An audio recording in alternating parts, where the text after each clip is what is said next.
This is One on One with Regional One Health, your inside look at how we're building healthier tomorrows for our patients and our community.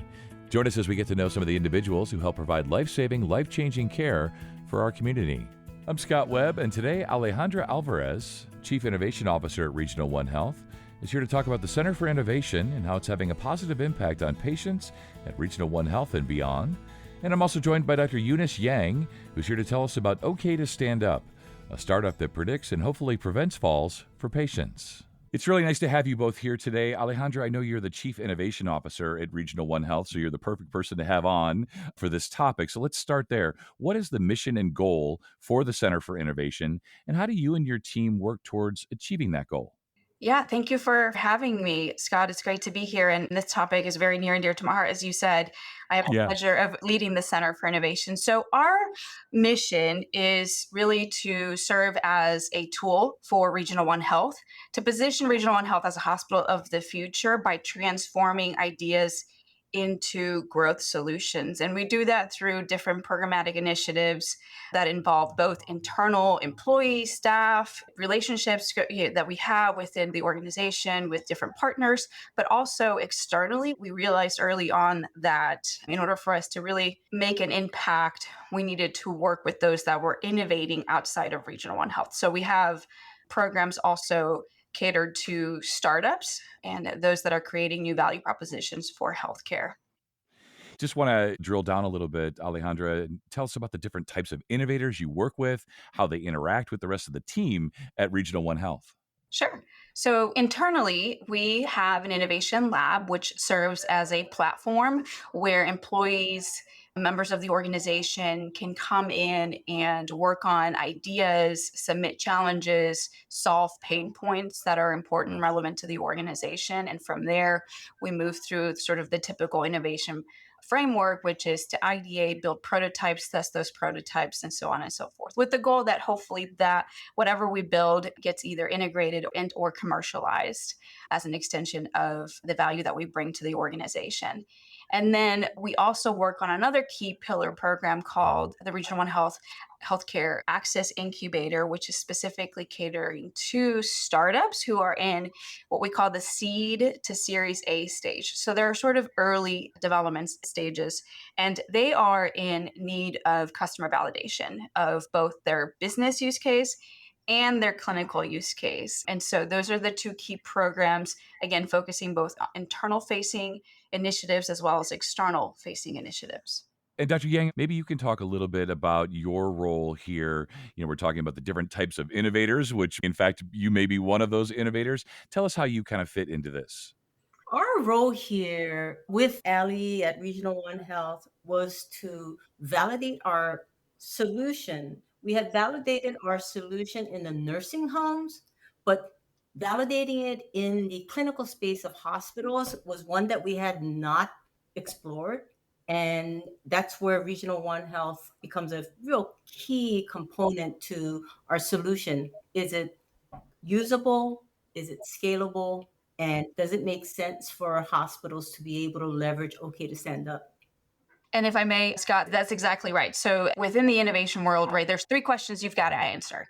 You've got to know whether your solution is desirable. So do people like it? Do people want it? Is it feasible? Can you build it? Are you able to do whatever it is that you're aiming to do? And is it viable? Is it something that makes business sense? So when we looked at the innovation framework and we're trying to decide whether or not, we should expand our programs and we should work with startups, we found that that was a key missing element that they had in terms of being able to take their startup concept and move it through the development cycle. And so we felt that we could provide value to them by creating an incubator environment that allowed them access into a hospital system that would replicate a quote unquote real customer. And through that engagement, be able to engage with providers, clinical staff, patients, and as a result, learn from that experience. And we're talking about both from the aspects of not just the solution, but also how they're framing the solution, how they're building their business case to better understand how they can bring it to market. And by the time they do that, they've gone through all of the lessons learned, they've gone through all of the hurdles,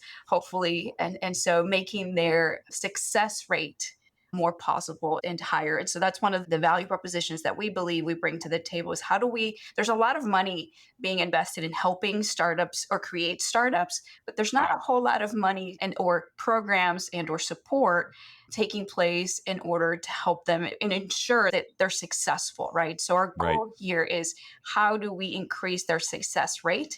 And our incubator program does that. Right. Yeah, and you used the word success there a couple times. How do you measure success? What does success look like for the Center for Innovation? And maybe you can share some of the success stories. Yeah, absolutely. And actually, so as part of our incubator, we put together a scope of work that's based on what does the startup need to validate. And Eunice, I would love for you to kind of talk through what was your current state, if you will, prior to joining us, and what were you needing help with? Because that's going to give our listeners some insights as to how we put together a scope of work there. Yes, sure. So, Ali, you said a very, very important word, which I heard at the onset of being invited to the incubator, and that was access. So, that key word is so tremendous, especially for startups like OK to Stand Up.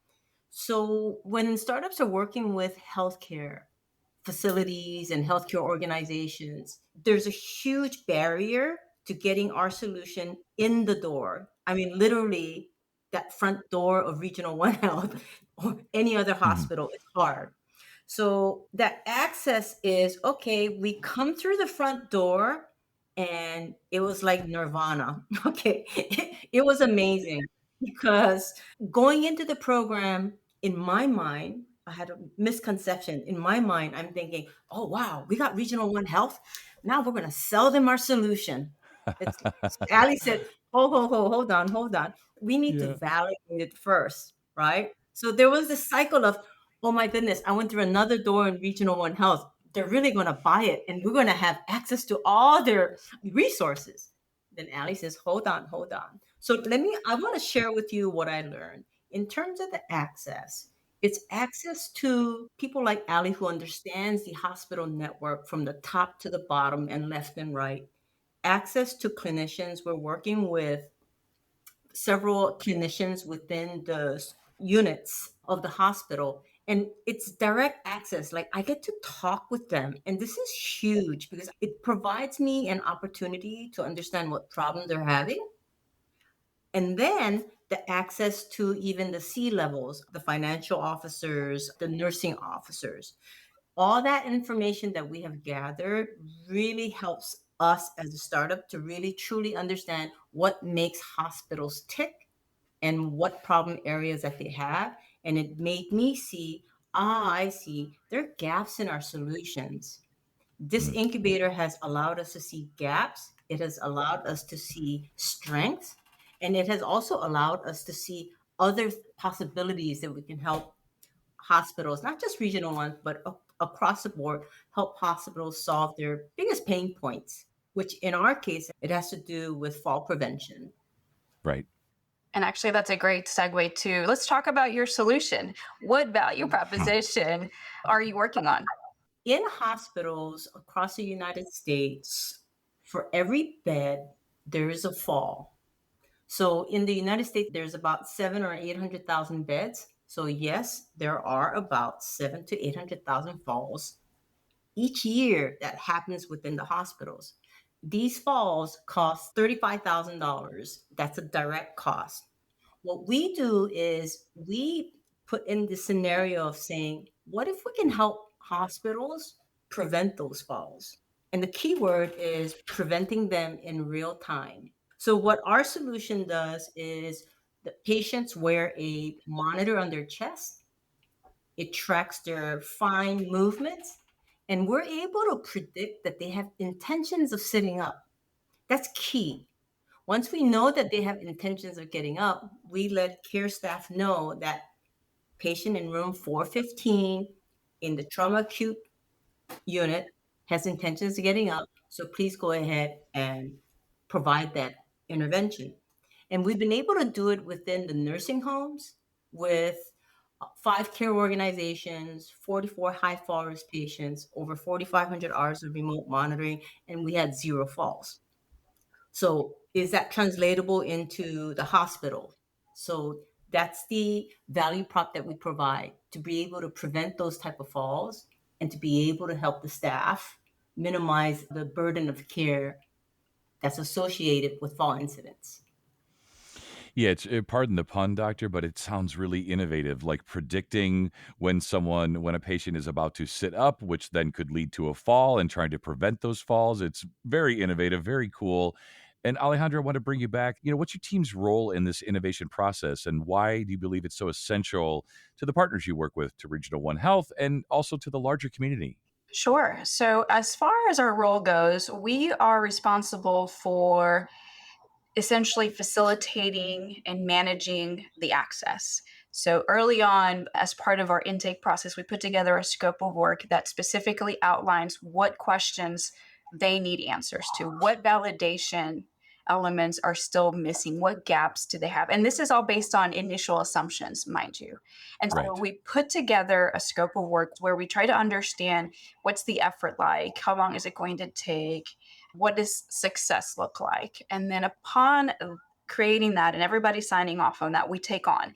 And then our role then transitions from not just understanding and building that scope of work to facilitating and supporting the actual incubation work. So a lot of project management, a lot of coordination takes place, and a lot of the scope also consists of collecting data. So we have team members that are able to do that, such as a research nurse that can help with all of that, engaging with patients if that's needed as well. There's different members within the team that can help support all of those different components. And again, like she mentioned, being able to center everyone all the time in terms of here's what you're learning, here's what you're experiencing, here's how we could do that as they continue to learn. Because throughout the process, and Eunice can speak to this, there's aha moments, right? And Right. those aha moments create a pivoting conversation. Should we fix this? Should we do this? Should we do that? And so our job is just to help kind of guide them and support them in that process. And so by the end of it, we can say that this is what we learned. We could say this is how they are now going to move forward as the result of the insights that they gathered. And we find that to be the most valuable component, because if we did not come up with the solution, we should be able to at least help influence how the solution is designed and implemented, because eventually we're going to be utilizers of that solution, right? At some point, Right. whether it be them or anyone else putting together a value proposition, an innovative value proposition, it's going to eventually hit the market. And so we want to make sure that if at any point in time we're using that, it was at least considering our specific environment and or just general healthcare environments. And there's a lot of gaps there, and there's a lot of cool innovation happening with people who are not in healthcare at all. And so they were smart enough and cared enough to come up with a solution for what they thought was a problem. However, they still need support to really understand how that solution is going to be received. Just because you made it doesn't mean somebody's going to buy it. Right? Right. Into that, how is it going to be received? What's the adoption like? Did we hit the mark or not? And so that's where we believe the value is in that we can bring to the table. If we didn't directly create it, how can we help those that are already innovating so that we can make sure that their solution does meet the needs of the healthcare industry? Yeah. Yeah, and I love that you have of course, going into things and partnerships and all of that, that you have the initial assumptions of how you think things might go, but you're prepared at least for those aha moments. Maybe you look forward to the aha moments, right? Where the team may learn things and pivot and all of that. It's all good stuff. Just want to kind of finish up here and just get a sense from you, Alejandra, about the goals for the future for the center and for Regional One Health. Well, first and foremost, we definitely want to continue our work with Eunice and the OK to Stand Up solution to make sure that they get all the insights that they need before they scale. But as far as the Center for Innovation goes, we want to expand our impact. So we're looking to grow as this new technology evolution continues to take place, where technology is changing every day. How can we be part of that conversation? We want to be part of the formula. So our goal is to grow. Yeah, growth is good. And I'll give you last word here, Dr. Yang, in your role and your capacity and what your group is working on. What are some of your goals? So right now, our goal is primarily focused on workflow integration.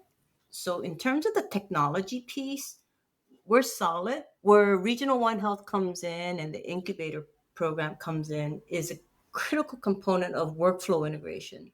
So what we're trying to do right now is to make sure that our mobile app, our onboarding of the solution fits within the hospital environment, and trying to make sure that adoption and compliance in using OK to Stand Up is high. So those are our primary goals.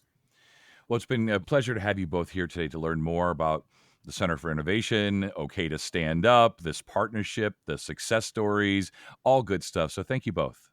Thank you, Scott. Thank you so much, Scott and Allie. And learn more about the Center for Innovation at Regional One Health by visiting innovation.regional1health.org. And thanks for making One-on-One with Regional One Health part of your journey to better health.